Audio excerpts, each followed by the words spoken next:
We're back. It is middays with John Marks, and Sean Brace, and Ray Dunn. The more things change, the more they stay the same. At least we don't have hantavirus yet. Yet. Yeah, I don't.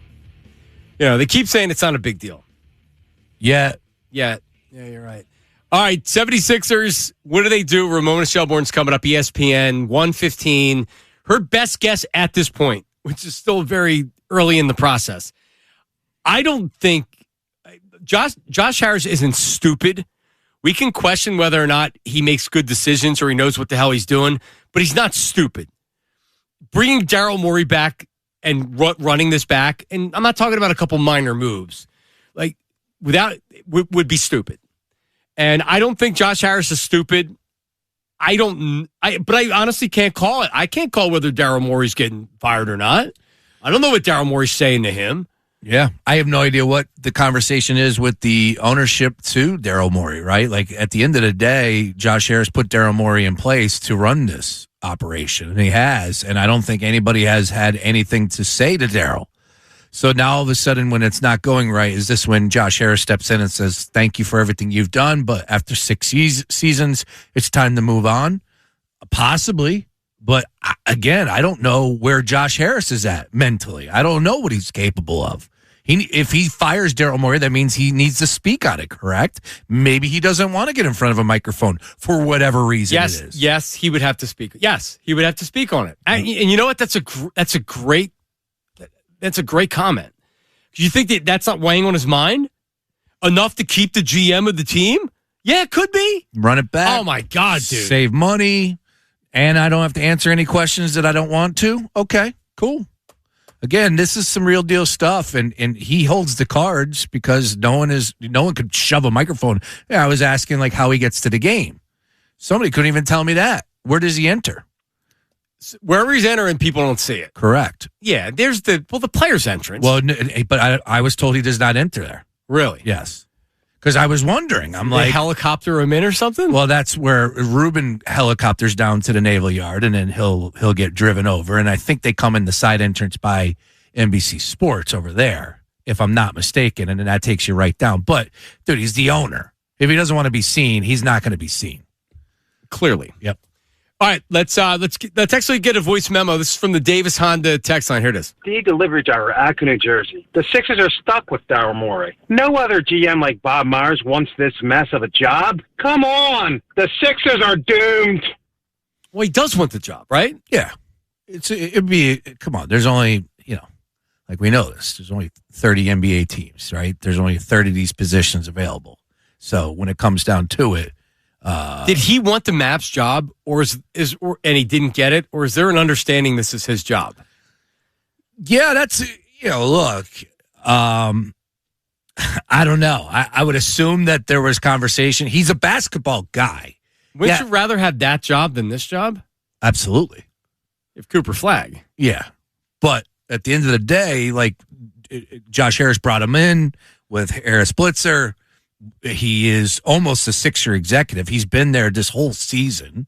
So whatever his job title is with Harris Blitzer, essentially he's been a Sixer front office guy all year. Right. It's his gig if that's where Morey or if that's where Josh Harris wants to go. All right, let's go to take up phone calls. Let's go to Joe. Joe in Southampton. Hi, Joe. Hey guys, not too good Sixers-wise.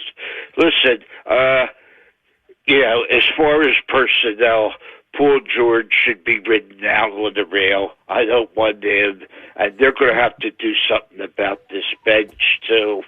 Yeah, but what do you do, right? Because Paul George is 36 now. He's not going to get better with age, so you keeping him. So part of the problem is bench and Embiid's health, which is never going to be good. Paul George, whose health hasn't been good. Mm-hmm. He had the 25 games where he got suspended for drugs or whatever. What? Edgecombe and Maxey. Maxey wasn't great during some of these playoff games, but you have Maxey, that's awesome. You have Edgecombe, that's awesome. We have Watford or what else are we talking about here? Yep. We really have much else to speak of. Yeah, Maxey really struggled in this series against the Knicks. Finished with 18.3 average per game. Remember, 2 years ago, he averaged over 30 in that series. 2.5 rebounds, 4.8 assists. He averaged 3.5 turnovers, shot 15.8% from three-point line. 15% from three-point line. 15? Yeah, not Maxey's finest showing. But he's 25. He continues to get better every year. Yeah, he needs... like every other team, you need really good players around you. And Maxey he's not the elite number one star. No. He's an all-star player.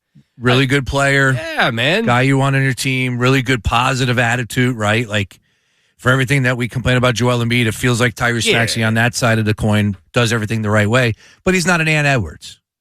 You know, he's not that type of guy where it's like, just get on my back, watch out. Right. I'm going to give you 30. Can he give you 30? Sure. But when he needs to give you 30, 15%. Yeah, they probably need their best player on their team. Or a veteran guy that says, hey, Maxey, this is your team, but I'm here because we're trying to win.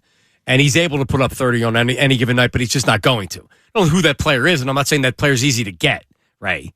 But, I mean, like, that's what you would essentially, just so everybody knows this, that wants to get rid of Embiid, like, don't count on making the playoffs next year if you get rid of Embiid, depending on what you get back in return. And you know what? Like, so this is better? I know they just beat the Celtics, and that was fun. Are we saying that right now, today? Yeah, this is a team that was almost in the play-in, right? As far as, was in the play-in, right? But then won to get to the playoffs. So, yeah, with Joel Embiid, I know Ray pointed out the stats as far as their record is concerned, and I get that, but with Joel Embiid in the playoffs, they were 3-4, right? And 1-3 without him? Yeah, but right, like, will we look back? I don't know if a caller said it or somebody in the media said it. It was talking about, but you had the Celtics come back, and they were down 3-1, and that was something they hadn't done for 40 years, and blah, blah, blah, blah, blah, blah, blah.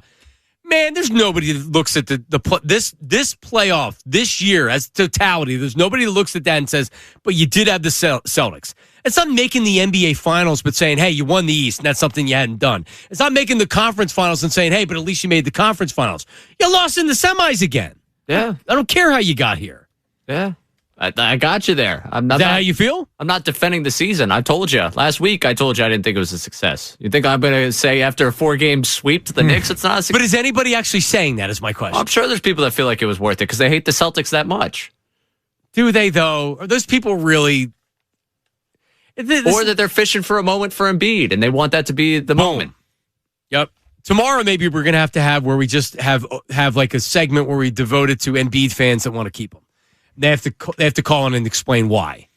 Because he's an MVP and they can win with him. It's like, okay, we know that he was an MVP. Mm-hmm. He played 38 games this year, and he said it was a success because he played 38 games. I mean, think about that. Correct. He didn't play 60 games, and he said it was a success. He said, I played 38 games. I didn't think I was going to play any. And can you play it? The Embiid success cut? Joel Embiid, after he comes up and he says, you got to make this quick. I got to put my daughter to sleep, and had his son with him. This is what he said. I know we lost, and I know that's not the right mentality to have. But, for me, this was a success. Came into this year not knowing where I was going to be, how long I was going to play, if I was even going to play based on how the knee was the last few years. And, I came in just, hoping for the best. And I feel like we're in a position where we figured out the knee. Yeah, he needs to stop talking about that knee if they're ever going to trade him. Yeah, do you believe him too? You're going to take his word on that one? I do think like Ray was kind of defending him like this earlier, and I agree with him.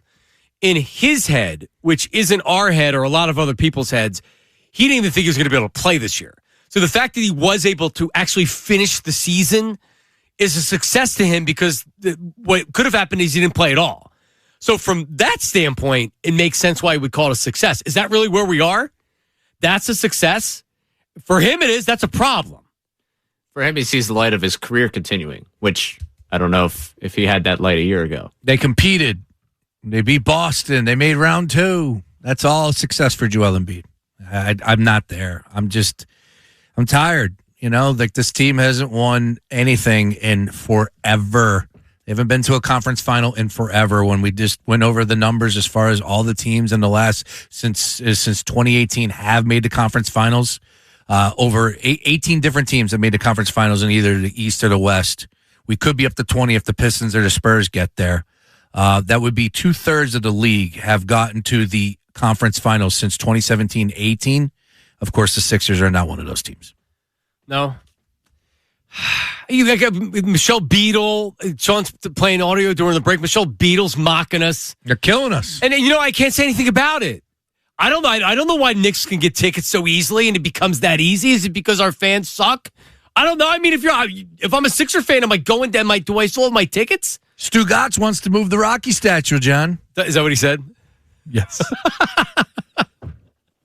Where does he want to move it to? A New dumpster? York. A dumpster? Yeah, take it. Take it. We haven't even earned it, but it's okay to do. I didn't earn it. It's not my fault the Knicks came down here and kicked my basketball team's ass. I had nothing to do with the ticket situation. You think we enjoy that? Anybody that has any type of Philadelphia sports credibility enjoys seeing that? No, it makes you mad. Makes you sick. What am I going to say? I can't say anything. They've earned it. Josh Hart could take shots. Oh, I thought this was a sports town. Yep. Am I going to blame the fans? Man, like I said, I don't know how it works. I do want to give a shout out to Jalen Brunson, though. He doxed him. I thought that was pretty funny. Now, whether it was real or whatnot, but he put out an image of the map where Josh Hart supposedly was shopping at IKEA, I guess. I thought that was pretty funny. I could see that. I mean, I don't know. Probably AI. Can we even laugh anymore? No, there's no laughing. No more. Right? No laughing. Yeah, it's all over. It's ugly. Coming up next, here's the big question. They want to run it back. Fans are going to be like, no, I can't do it again. Are they going to make changes? Right? Romona Shelburne of ESPN will tell us her thoughts and kind of her feel for where the situation is. Because, are the Sixers going to explore trading Joel Embiid, or are they going to say, no, we have to trade him? Is Daryl Morey going to be the one doing that?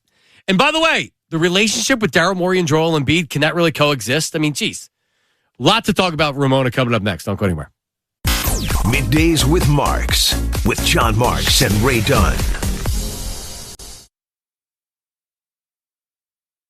97.5 The Fanatic and 97.5thefanatic.com. All right, we're back. Romona Shelburne joins us coming up here in a second. Sixers swept by the Knicks. I didn't see it coming, Sean. I thought they would get one at least, right? I thought game 3 they were going to get that one, and they opened up hot. They just fell apart in the fourth quarter, but the Knicks are really good. They are playing some unbelievable offense, and by the way, one of the better defensive teams out there are still standing in the playoffs as well. All right, let's go to a heavyweight in the NBA game. Romona Shelburne of ESPN, longtime NBA insider, joins us right now. Romona, how are you? I'm good. How are you guys? Well, I mean, we're about to do the same thing in LA that you guys are doing today, right? Yeah. I'm pretty sure the Thunder are going to sweep the Lakers tonight. So, you at least, does it make you feel better that misery loves company? Or no, because at least wallowing in it. Even in the bubble, it was still a title, right? It's still the Lakers. Ramona, 76ers have been to one Eastern Conference final, 2001 with Allen Iverson, since 1985. So, with Joel and all the talent he hasn't made it to an Eastern Conference final. So, I guess my question to you is, from your standpoint, because here we're gutted, but from your standpoint, was the sweep by the Knicks is where the Sixers are right now a total disaster? Yeah. Yeah.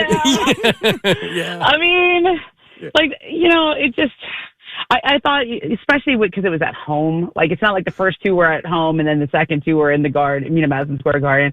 The second two were at home. That's rough. That's rough. That's hard. It's hard to get swept at home. It is. It wasn't close. The last game was just. You know what it reminded me of? I remember I covered the Lakers in 2011 when they got swept, and it was like Phil Jackson's last year, right? It's his last year he ever coached. Legendary coach. Everyone wants to send Phil out with a bang. They've been, they'd won in 2008 and 2009. 9 and 10. Okay. So they'd won back to back. This was the quest for the three-peat. And then they just got absolutely demolished by the Mavericks. It was not close. You're trying to send Phil out on a high, and instead he gets whacked by 30 in the last game. I mean, that just sucks. Sometimes it just sucks. It does. I don't know what else to say. So, Ramona, what we're saying is, well, who's going to be making decisions on what the 76ers do going forward? And obviously, Daryl Morey is the president of basketball operations. But at this point, it's more than a fair question of whether he's going to be back. Based on what you're hearing, based on your feel for the league, it's very good. Bob Myers, he's been visible. Ran the Warriors to multiple titles. He's been visible here, especially the last couple months of the season. Where do you think this goes? You think Daryl Morey is back with the Sixers and he's the one deciding what to do? My gut says yes. Look, a week ago we were talking about how they finally got over the hump and beat the Celtics, right? I thought that was really important. I think beating the Celtics in the way they did, coming back 3-1, I think that showed this team has it. And then look at the guy. Jared McCann's kind of rubbing it in right now with Oklahoma City, right? Like that trade doesn't look great in retrospect, but DJ Edgecombe can get a lot better. Maxey can get a lot better. I think probably some stuff will come out about just what Maxey was playing with that pinky. I think that was pretty rough that he's been playing with. And I also just like why would a change necessarily have to happen? I'll say this about Bob Myers: I don't think he wants that job, right? Like he's not trying to take over as the president. Like he has a good job working for Josh Harris, doing all the things for Josh Harris, right? With the Commanders and all the other things that he owns. But I do think him being around, I'm sure he's evaluating. That's his job, is to evaluate. But I don't think that's a replacement for you, if that's what you guys are thinking. I guess, sorry to cut you off. My question would be like, all right, your gut going into this series probably was exactly what you just said. But after seeing what took place yesterday inside that arena, don't you think things should change? Or do you think, I'm sure you do, but do you think possibly things could change inside Josh Harris's brain after what took place? I mean, the Knicks fans came down here and drove. 75% of the seats were filled by the Knicks, and it was embarrassing. There's not one Sixer fan that is actually with their head held high today. So do you think that potentially what took place yesterday should change it? No, I don't. I mean, I just think okay, you guys know why the Knicks fans are there, right? Because they think they're going to sweep. It was 3-0, so people sold their tickets. Like that's what happens. I know Embiid says I'll cover you, or there was all this stuff about trying to, but they were down 0-2 going in. I think the first two games were more competitive than the second two games, right? But game two was. Game one was 137, whatever. Yeah. Right, yeah. But they sell their tickets because the Knicks. It's not. Is it Daryl Morey's fault people sell their tickets? I mean, we have the same issue in LA. The Rams fans sell their tickets to 49ers fans. It's a big problem, and for the Rams, and they just they don't even fight it anymore because they understand Niner fans live here in LA and they are willing to pay top dollar, and people pay their entire season ticket. They'll cover the cost of their season seats with one day. If they sell their seats one day, it sucks. I understand why the Sixers hate it, but I don't see how that goes at the feet of Daryl and the organization there.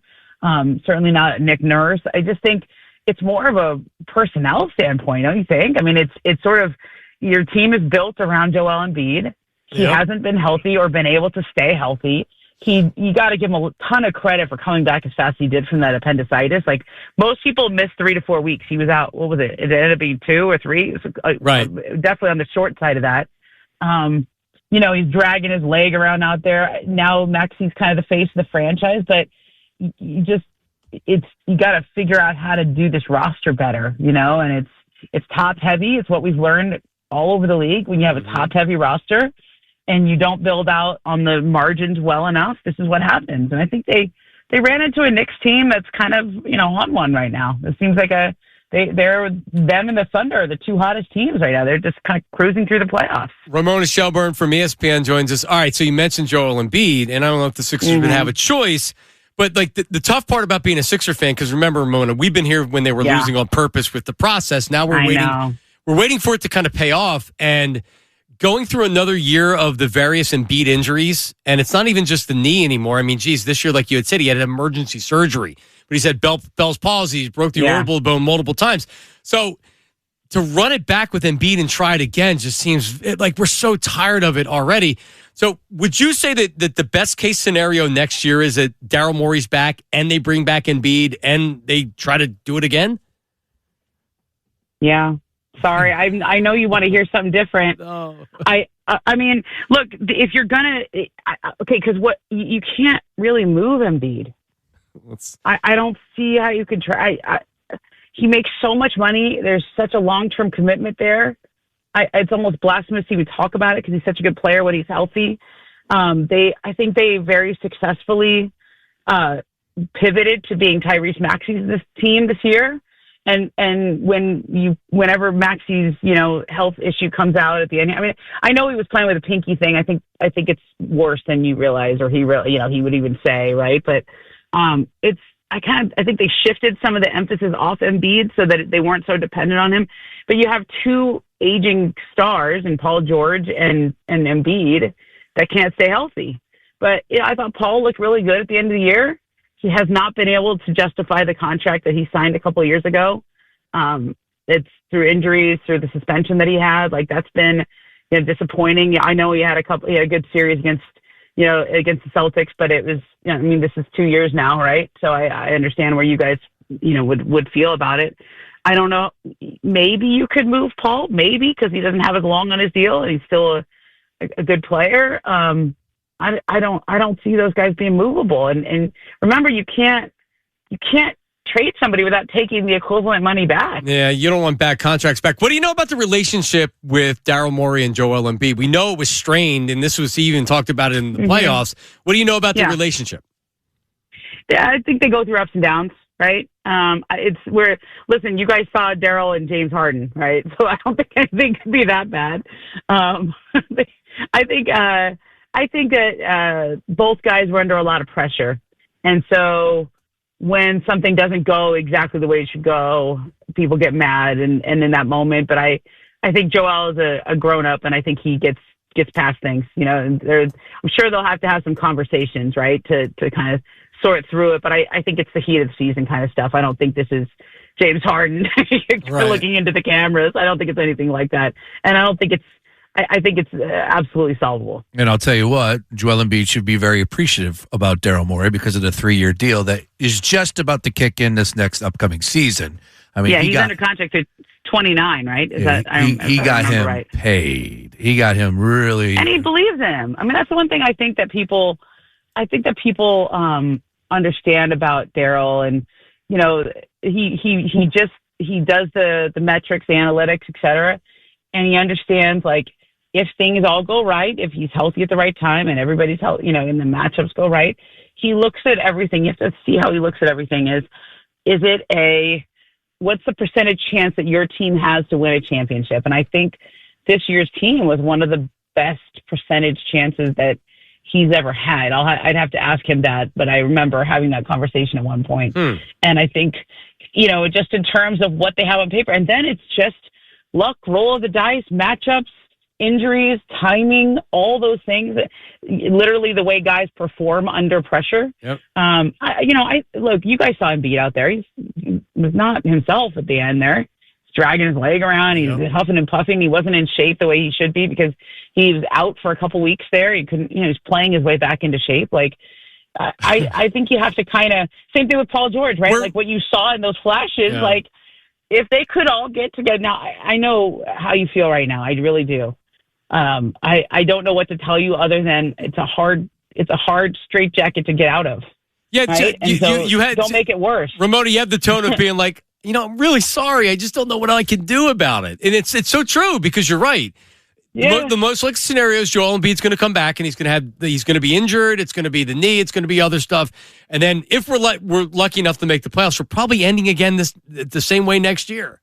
But Gotta go through the motions. I don't know. Like, I think VJ is going to be a lot, but I think you guys should really focus on VJ, I liked his comment last night where he said, I'm going to make it so no one ever leaves me open again. Yeah. No, that. They got some good pieces. Ramona, great stuff. Really appreciate you hopping on. Thank you. Of course. Yeah. All right. There, Romona Shelburne. Yeah. I knew she was going to have the same urgency of like, oh my God, we're dying here. No, that's all right. And she could speak about, the relationship with Joe. She has somebody inside that camp, and she's always had some Joel Embiid information before a lot of people else. And it makes sense. Yeah, that Embiid's mad that he got benched. He probably knows that they did the right thing, right, or at least whatever. And then Morey, like is tired of it. But I mean, like everything she said made 100% sense, which was going into the year, they felt like their best mathematical chance of winning is this year. With the same thing, everything that she just said right there, I've done that show 1,000 times as a Sixer fan. Yeah, like I'm done with it. I can't do the show anymore. Can't do it. And if you're going to do analytics, I just wonder is there a category with these problems for games played? We're talking about 96 in 3 seasons. 96 games. He played 82 in a season. He's played 96 total games. Yeah, he went to MIT. So whatever formula that he has, for sure. And, I mean, Ray could have went to MIT. Instead, he went to Temple for some reason. Good choice. Hi, Ray. Yeah. But you an Excel guy? So is he going to be back? I mean, I got my bills put on Excel. But nice. Look at you. Okay.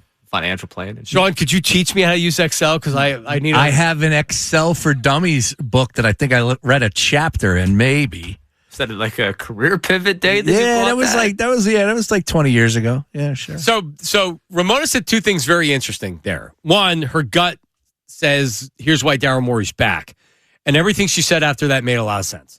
She also said she didn't think Bob Myers was interested in the job, which.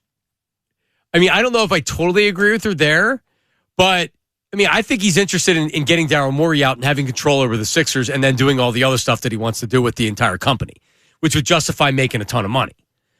I mean, that's the way I see it. I can't imagine that Bob Myers and Daryl Morey are doing a lot of brainstorming together on how to turn the season around. Do you? I don't know if I would with a guy that because think about it, Morey hasn't won squat. Myers comes over, whether he built the team or not. He's got multiple championships. No, I don't think there's a whole lot of communication happening between those two guys, right? I think Daryl Morey, we know who he is, and Bob Myers is probably like, hey man, I'm not even officially an employee for the Sixers, right? Like I'm sure Morey is kind of a little sensitive to him even being around. He could read the writing on the wall. And meanwhile, he's standing next to the basket. Yeah, that dynamic. He's literally has Josh Harris, the owner's, your boss's ear. Daryl Morey only has one boss, and that guy has his ear. You're right. So Bob Myers ain't his boss. Correct. Because the minute he becomes his boss, he quits or he's fired. Yeah. Yeah, I really do. Like, I get it. Ramona, she was saying, look, that doesn't fall at Daryl. Yes, it does. It all falls at Daryl Morey's feet because he is in control of this operation. He's the one that decides on this roster construction, and that's the reason why they lost 4 straight to the Knicks, including giving up 144 points in a do-or-die game. Like, yes, it all comes back to Daryl. Was that the most feeble showing we've ever seen? It was despicable from a team. They didn't care. Right? I mean, and it's not. I'm not even going to say it's not on the fans, but you had Knicks fans that were. Literally took over the arena. I guess in the depressing sense of if you want to bring the fans into it, sure. I will always go back to that Game 7. You had the opportunity to advance. You had a lead in that 2023 series over the Celtics. You went back up to Boston and you no-showed there with an opportunity to move on. Like yesterday, going into that game, I'll tell you, I was defeated. Again, my soul left me on the walk through South Philly on Friday night. Like I was, the season ended. I was like, this is not going to be a team that overcomes the odds to win it. I remember that Game 7 and like going in there with, all right, you blew Game 6. Give me something. And it's like Tobias Harris is the only dude scoring points right now. I think someone else knocked down a couple shots. Might have been PJ Tucker who knocked down a couple shots in the first half. And it was like, they're still in this. It was PJ Tucker. It was PJ. They're still in this. They haven't gotten their guys. They come out in the second half. And I just remember listening to McGinnis, like just slowly the life leave his voice. And that was the most feeble I ever felt. 2023. Get excited. So Ray was walking around after the game. Did you have your AirPods in? Were you listening to the music? No, I was walking with my buddy. I was a little concerned for both of us because we're 2 to talk. We just didn't have enough backup. There's nothing any fan could do in either of those 2 games. Don't you picture Ray after the game kind of walking home, listening to Coldplay? Oh, yeah. The Scientist. And we were all yellow. Yeah. That was me. Yeah, it's just brutal. Yeah, honestly, I said it earlier. It's like, what do you mean you're going to dare him? Like, I dare you. Just run it back. I want to see. You know what? Let's have an experiment. I want to see how the fan base reacts. I can already tell you what'll happen, right? People are going to be pissed. You'll have more people lose their season tickets. And then during the season, inevitably, you're going to say that they're going to win the East. Oh. You just play it right now. You'll be there. Simple as that. You'll be there. It's as simple as that. Your team, your town, your Philadelphia 76ers are contenders for the East. It's as simple as that. Right. You'll get there at some point. You'll quickly be off it, but there won't be as many people that are invested. So when they're playing well, sure, people want to go down and watch them. But when it matters, it won't matter. And you're going to have less people that are willing to, like, if you spent money to go down to one of the 2 games, they play the Knicks next year in the playoffs, you spending that money to go down to see that game? Hell no. They should just say no. Keep them in Madison Square Garden. I don't want to go through that again. Seriously. It's not fun for any of the players. Now, they can stop it. But they look like they came into the game thinking, oh, my God, they're going to kick our ass, and they're going to be cheering the Knicks in our stadium. Yep. And that's exactly what happened. There's only one thing you could do, and that's play tough defense and make them work a little bit harder. But, man, they gave them all the open shots in the world. I mean, Deuce, he literally looked like Ray Allen.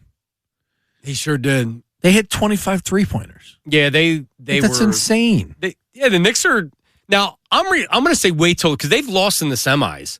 They haven't even made a final until this year. So we'll see what they do against the Pistons. But and you know, God forbid I'm rooting for the Pistons and Tobias Harris if they win that series.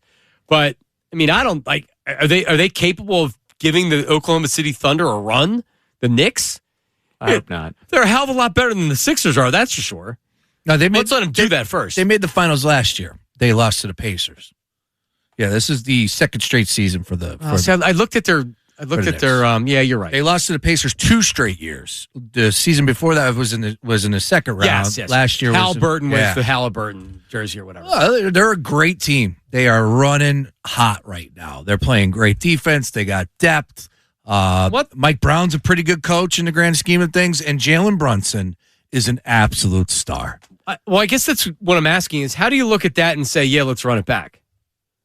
I mean, I don't know. I mean, it all comes down to Joshua Harris, and that's how you do it. You just don't give a damn. Yeah. But you own the team. If this was a John Middleton or a Jeffrey Lurie decision, it's as good as gone. There's your bar. Yep. We're nowhere near that bar. No. What do we got to do to get on that level? Well, I can tell you, the guy that's pulling the trigger here, signing the names, clearly not getting the job done. 6 straight seasons. I have yet to see a team that I thought could win a championship. Well, and here's something else that I will say that maybe Romona didn't take into account. He can change his mind. I'm telling you, I firmly believe with everything that James Harden would be back here if it wasn't for Daryl Morey being told no. Because they were going to max him out. Everything that was about James Harden was true. He weaseled his way here. He wormed his way here. Morey made the trade. Morey acted the entire time with Ben Simmons like he had the answers to the test. He wouldn't trade him for this. I'm not trading him because he wanted James Harden. And he got James Harden. Then all of a sudden, on the turn of a dime, the cut of a dime, all of a sudden he doesn't want James Harden anymore. No, they got to him. And I'm telling you, somebody got to Josh Harris. They need to do the same thing right now. We can't do this again, man. That means Embiid stays, but you have a new GM. Okay, then so be it. But you, for the fans' sake, you can't run this entire operation back again. You can't. Nope. Yesterday was not a fluke. You know what was a fluke? Coming back and winning 3-1 against the Celtics. Sorry. That was more fluky than the Sixers being a good team. Nobody wants to hear that, but that's just the reality of what it is. Is that true, Ray? They had huge gremlins going on that they were dealing with. Tatum didn't even play in Game 7. Boston wasn't as good as advertised. That's just clear. And I get it. They played hard and won those games, but they got a little luck on their side, too, as well, to come back 3-1. It would almost be our best case scenario if they didn't. Because what the hell do you get? What do we get from that?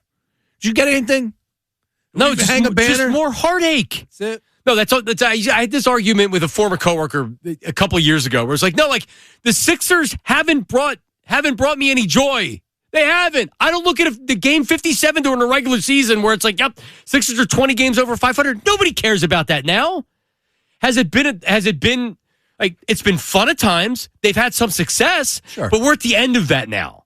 I'm not looking back at Jimmy Butler and JJ Redick. Like, well, yeah, sure. Like, they were fun. I yearn for those days right now. That was a pre-pandemic. That was a different world. Dude. All right.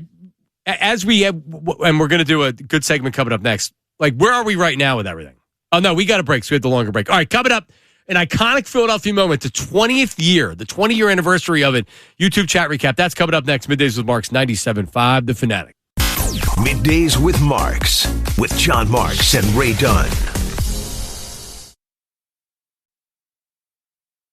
97.5 The Fanatic and 97.5thefanatic.com. There it is. Ray walking out of the arena. Thinking about Embiid slamming in game 12. Here comes Maxey. There's VJ. Race. It almost feels like it's fall, but it's spring. There he goes, passing broad and Shunk. Takes too long to get to the hook. Another second-round exit. Yep. Him and his and then he meets up with his buddy, and they just look at each other and they nod. Keep walking down the street, skipping. It's Phillies season. Yeah. Yeah, who you kidding, Ray? You'll be off this in a second. Season, boys. You'll be back to going Phillies games 5 days a week. No, I'm taking a break from South Philly. I like Ray going to every Phillies game better than any other Ray. Ray going to Sixers games I don't really care for. Ray, you're not making the trip up to Boston? Oh, I wanted to. Trust me. Okay. I wanted to. It sounds like if this series was a weekend series, I would have been in Boston. You're going to San Diego next week. Yeah, I got like 2 weeks. Yeah, 2 weeks from today, I'll be in San Diego. Right, 2 weeks from about right now, I think I'll be settling into Petco Park for the first of 3. There you go. Oh man, being out in that center field, woo! That'll be something. No responsibility. All right, 20 years ago, Aaron Rowan going back. Do you have the play-by-play to it? With Harry Callis. So Aaron Rowan, 20 years ago, made the catch with his face. Here's how it sounded. Driven to deep center field. Rowan back. Are you kidding me? Oh, what a catch. What a great, perhaps game-saving catch by Aaron Rowan. Oh, Harry's so good. I believe that was in the first inning. And I want to say the Mets. That wouldn't have been game saving in the first inning. Right? It was bases loaded. I think it was a 3. Oh, that's you know what? You're right. It was 3-0. Because I remember I had action on this game, believe it or not. And then Rowan saves the game, and I believe the Phillies ended up winning this game. They came back to win this game. Am I right, Ray? Any chance you got that up in front of you? I thought Phillies won 2-0. Really? Yeah. All right. So the bases were loaded, and that's right. They would have scored 3. Obviously, if that hits. Or off the wall. Is this a rain-shortened game? The hell is this? Wow. No. Well, it has the pitching lines, and Gavin Floyd only pitched for 5 innings. Gavin Floyd. Wow, there's a name. How about that? Reyes, Cliff Floyd, Beltran, Delgado. They had some players, man. That's had some players. David Wright. Was this 06? Yeah. Was that what it was? Sorry. Well, 20 years ago. Yeah, 20 years ago. It was a 5-inning game. Wow. That's crazy. Phillies look like they got a home run from Chase Utley and a triple and a double from Shane Victorino. But Aaron Rowan, remember, Aaron Rowan he played center field. He was also the right-handed bat that they needed to balance Howard and Utley. He hit .309 in 2007. Rowan did. He was a good player in 161 games. Damn. Yeah, it was a good trade. He was a good player. Now they let him leave because he was a free agent. He must have got paid. And the question was, who's going to be your right-handed bat to protect Ryan Howard? And the answer ended up being Jason Worth. So they ended up doing it. Victorino ended up turning into a great player. But yeah, that was Aaron Rowan was good. And then afterwards, you have what he said afterwards, Ray? Here's what he said afterwards. For who? My teammates. And for what? To win. That's what it's about. And that was the day after, because he came in and he had the bandage on his nose and he had the big black eyes already. Yep. If you don't know the play, he went back in center field, bases loaded, and he caught it with his face facing the used to be a wire fence there, which they took down after Aaron Rowan. Yeah. And he just went straight face first into it. They used to have like this metal bar, too, that went around. They removed that as well. I think they changed a lot of ballparks because of what took place with Aaron Rowan. Yeah, it was crazy. And he was asked, because Ricky Waters, Eagles running back, he short-armed, he alligator-armed a throw across the middle, and he was asked about it after the game, and he said, for who, for what? Why would I put my life on the career? Whatever he said after that, but he more or less said, for who, for what? Why would I get hurt? So Aaron Rowan was asked the same thing about Ricky Waters, said, who, for what? And it was his answer, for who? Yeah. And it's a good player. Bringing it back to what we were talking about with the Sixers, like Joel Embiid has put his body on the line a lot for this franchise, for this team. And he would say something like that, right? Like, I want to be out there for my teammates. I want to be out there competing. He would. But there are plenty of other opportunities that he has not met at the moment. And now here we are, present day in 2026. I feel like Embiid's been here since Aaron Rowan. I feel like I've been watching him for the last 20 years. We'll see, man. This conversation is going to be fun. Yeah, we'll see what they do. Yeah, I honestly, where are you at percentage-wise that Morey's gone? I mean, they got it. They can't bring him back. Correct. That's where I'm at. They can't bring him back. They would be idiots to bring him back. 90% gone. See, I don't believe it's 90%. I'm at 90. Do you really think they're going to? They have to. After what took place yesterday? But bad ownership doesn't have to do anything. We just haven't seen that in our city. I mean, the Flyers, right? Like, that's just, they haven't had a lot of success. But you know the teams that we're talking about. Like, for years, the Knicks. Right. Dolan with the Knicks, the Mets.